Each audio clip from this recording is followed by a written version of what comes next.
Hello everyone and welcome to ZP Productions, and today will be a tutorial on editing eyes.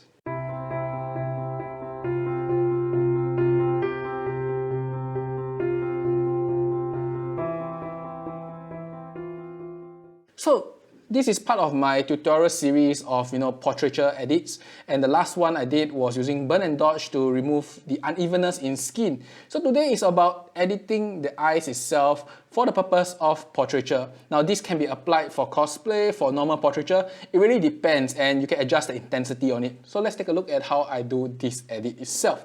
Now, taking a look at my screen here, you can see this is a photo of Karen Boyd Curry. You can take a look at her Instagram in my links below. So obviously she's wearing a suit, and this shot was done in a studio itself. This is shot with a 200mm lens equivalent on a GFX system. So this is a 50 megapixel shot. So I can actually zoom in quite a bit to look at her eyes itself. Now, while looking at the eyes, and then you can see that I can on and off the effect, and then you can take a look at the difference. Notice the edits on the eyes itself. Firstly, the iris is a lot more brighter, they are more defined, and of course the color is more intense. And if you look closer, you can see that the veins are removed or blurred out evenly throughout the eyes itself. Just to note, you do not edit everything away because that would be very unnatural. Just keep some of the details there, but in general you want a clean up look and a nice clean eyes with very bright and nice iris. Now, regarding iris brightness, it really depends on your purpose. If you're doing for cosplay, sure, go as bright as you want. But if you're doing for natural portraiture and stuff, adjust it to the setting itself. The eyes cannot be so bright that it overpowers everything. Okay, so we're going to do the edit straight away, and let's take a look at how I do it. So I'm going to off the effect, and we'll do it step by step. So the first step of my edit is to create a blank layer. On the bottom right, just click a blank layer and just record this as hue. In this layer itself, I'm really going to hue the hue brush, and just make sure I select current and below for this healing brush itself, and remove the very obvious veins that are very close to the iris, such as this. Okay, and you can also remove some of the veins here. Okay, you can also choose to remove some of the lashes if they breach too much into the eye, but if not, it's okay. So for all these small little veins and all these small little veins and discoloration, just leave it alone because we will fix it up in the next few layers. So obviously hue is done, so the next layer we're going to do is fixing up the thin veins. So how do we do that is that we will duplicate the whole shot. We create a new copy, Control Alternate Shift E. Now this creates a brand new layer and a brand new copy of the entire shot plus the hue edit earlier, and we just call this as blur eyes. So what you're going to do is that you're going to apply a really huge blur across the entire screen, a Gaussian blur, and adjust it till you can't see the veins anymore, you only see coloration.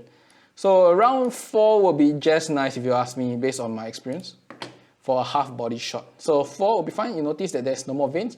Adjust it according to your photo. So if you are taking really close, you may need more. If you are taking really far, you need less. So now, this is a blur eye with no veins anymore. Obviously, this is blurring the entire screen, and we don't want that. But first, we will do the rest of the edits before we come and mask it up. So what we're going to do next is deactivate the blur eyes layer, and we are going to do the cleanup of colors. How we're going to do that is introduce a hue set layer, and then just deset everything to about maybe minus 980, that'll be fine. Now this is of course a very gray layer, but what it does is it removes all the unnecessary color. Notice all the veins are now grayed out, and that is perfectly fine. Okay, now we have this very nice, or should I say very not nice gray layer. Same thing, we are just going to deactivate it first because we apply a mask later for the entire eye whites. So the next thing we're going to do is, of course, introduce back the color of the eyes. Notice that obviously gray is not the color that our eyes will be, so we're going to reintroduce the color itself. So we click solid color, and we just click close first, and we just reduce this opacity to 0. From here, we will take the dropper and drop on the eyes, and the first thing you will notice is that it's not white. So the thing is that our eyes and our mind together tell you what the photo is, and it's very inaccurate most of the time.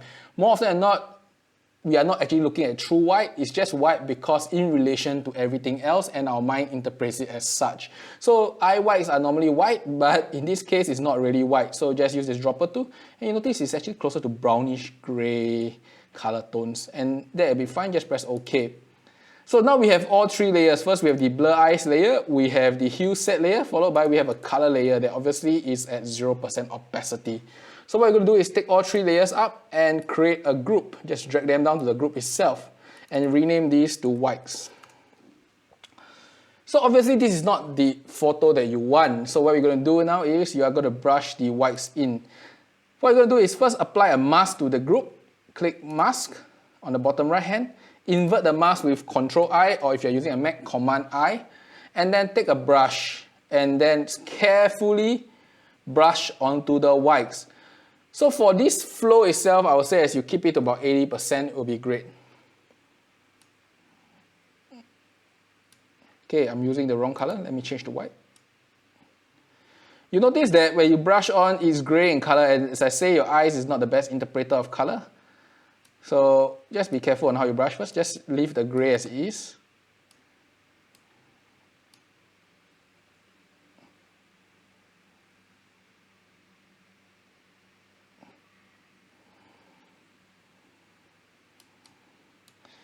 Okay.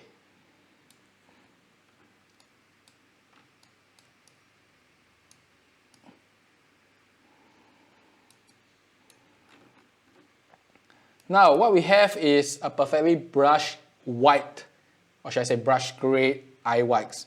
So obviously this is too intense for a few reasons. Firstly, it's gray in color, and secondly, the thing is just too defined in every way. So we're going to fix it in a few ways first. So first, we're going to fix the color first, and we're going to open this group, and notice the color layer just now I asked you to create is at 0% opacity, and this time we're going to jack it up. Obviously this is too much, so we're just going to slowly reduce it until you feel it's about right. So somewhere around 60% will be fine. So obviously this is like too jarring of eye whites. What we're going to do is fix the rest of the thing.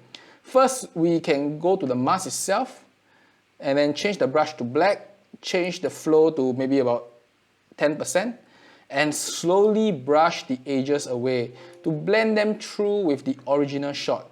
So we're going to take this size brush, make sure the hardness is 0%, and just brush the mask itself slowly so that it blends into the photo originally. Okay, one, and the other side too. Okay, so pretty much it's starting to blend in. It's not so disgusting looking. Okay, so we have this now. Obviously the eye whites are still not really good, and the next thing we're going to do is how to make it look normal and natural. So we're going to apply is a curve, and then this curve job is to burn. So obviously you don't want to burn the entire eyes, we will do masking again. So now we are just burning the entire eyes, or it's now looking like dark gray. Apply the mask, invert it. So what we're going to achieve here is how the natural eye look like, because our eye is a sphere and we want the center to be brighter, the edges to be less bright. But it's very hard to imagine. So what we're going to do is on and off the layer and just take a look. So notice that we off the layer, this is bright, this is dark, around, this is dark, and then this is bright. And this is the exact effect we want to achieve. So on back the mask, and then on back the group, look at the curve layer, click on the mask itself, and then use a white brush with about 10% flow, apply to the sides to get the same effect.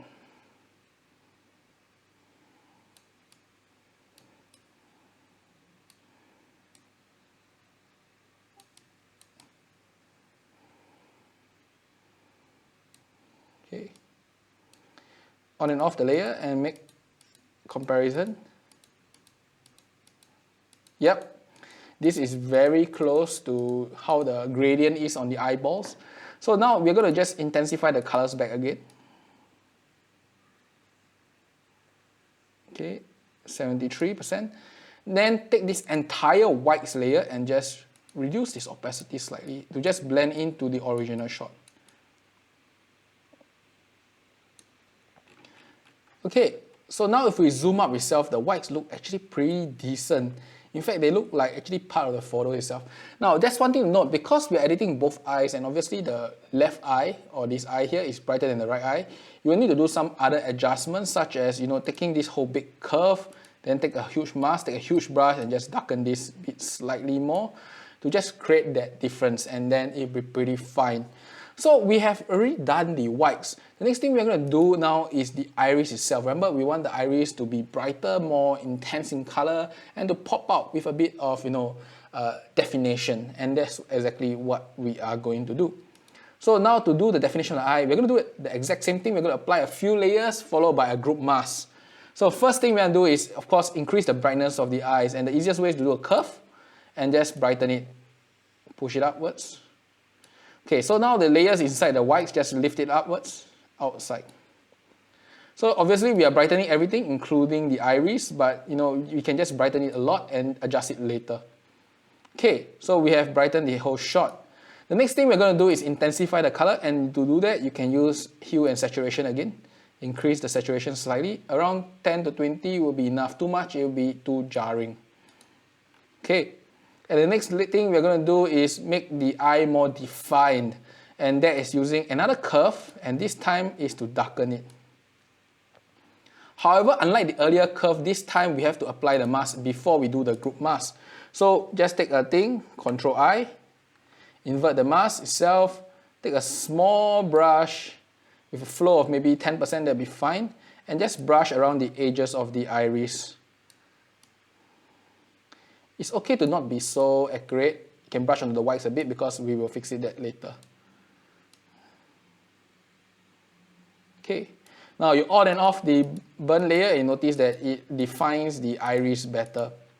So this move actually is important because if you actually zoom up, right, your eyes look like it blends into the iris and the whites, but with this, it looks more defined. And that's how you actually increase definition for the iris.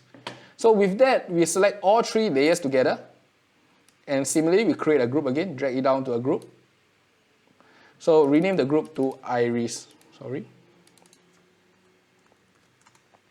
So now we have created this iris group, and we're going to paint only the iris itself. Apply a mask like just now. Invert it with Control I, and just use a brush with whites.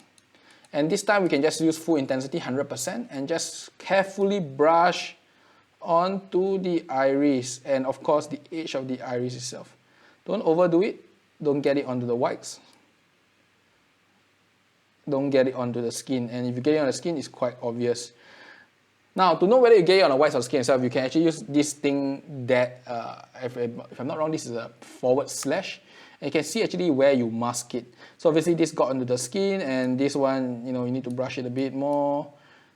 Yeah, like this. So let me invert my brush. And paint to the edge, and then paint onto the skin, paint onto the skin, and we are done. So use the / again, and you notice that the iris is now complete. So with this, the same as the whites, you can actually choose how much intensity you want by just shifting the opacity layer.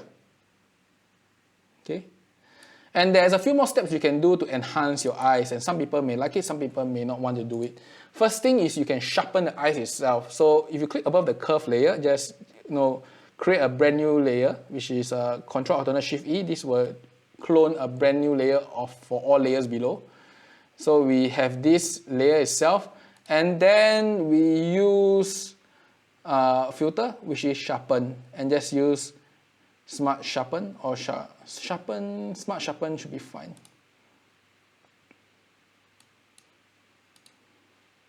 Okay. Now, because we are smart sharpening within the iris mask itself, it will only sharpen the iris. That is the convenience of masking a group. So we have just sharpened the iris, and once again, you can actually change the intensity you want. Sharpening does increase definition of the iris. And another thing we can do is, of course, change iris color. And to do that is the same as this hue set layer, but what we're going to do instead is we are just going to change the hue. So you can change from hot green to, I have no idea, deep sea blue, or, you can have pinkish red. Just to note that this way of doing it doesn't let you have access to every single color. To get access to every single color, you need to do some other methods. I won't talk about it in this video, but technically you have to brush a solid color, and then you apply probably an overlay or something on it to just cover over the colors themselves. So obviously we are not here to change the color, but just to show you, and then you can hide this layer, and then your iris is done. So with our iris is done, right, there is one last step to actually enhance the eye, and we are looking at the lashes themselves. So for all these lashes here, we may want to actually intensify them. So same thing, we're going to create a curve above and just pull it down. And we can name these lashes. Similarly, for this mask, we invert it, Control I, and then we brush over the lashes themselves. Okay, too much, too intense. Change this flow to about 10% and just brush it over the lashes themselves.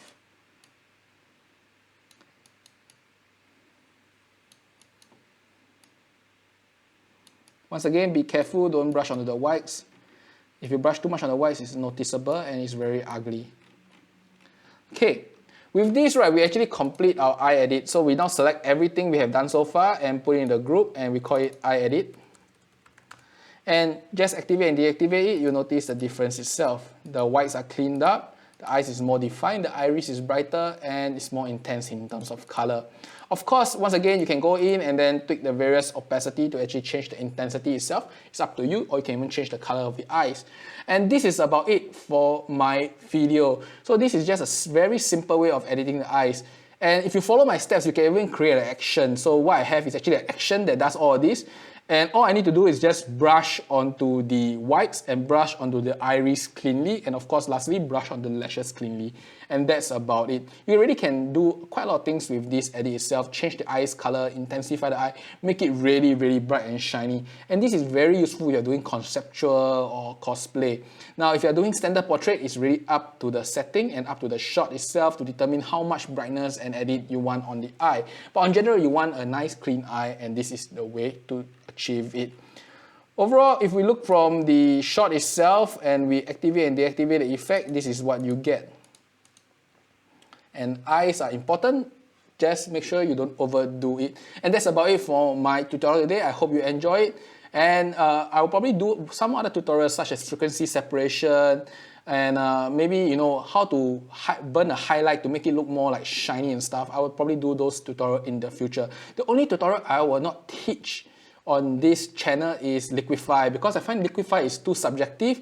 I noticed that every model, cosplayer or photographer I talk to have a different standard of what it means to be pretty. So for liquify, I'll leave it aside. For this, while on the other hand, you can edit, change it based on your preference. Therefore, I think it's a good generic function to learn.